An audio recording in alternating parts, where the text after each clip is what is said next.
Дълбоко под водите, край южните брегове на Япония, се крие една от най-опасните вулканични системи на планетата – калдерата Кикай.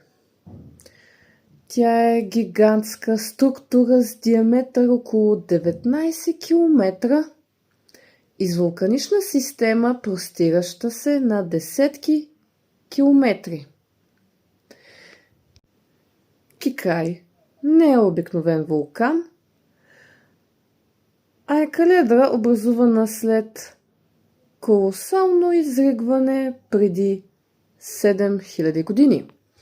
Толкова мощно, че буквално е срутило самият вулкан, оставяйки след себе си огромна кухина.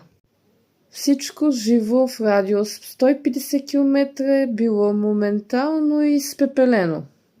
Затова днес учените внимателно следят какво се случва под повърхността.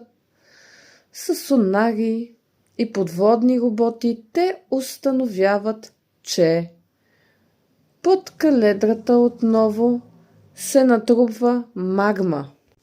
Почти незабележимо се оформя нов магмен резервоар, процес, който може да продължи стотици или хиляди години, но е ключов индикатор за бъдеща активност. Кикай днес е като лаборатория, в която се разкриват механизмите на едни от най-мощните процеси на Земята. Но разбира се, стои притеснителният въпрос. Какво би станало, ако отново изригне?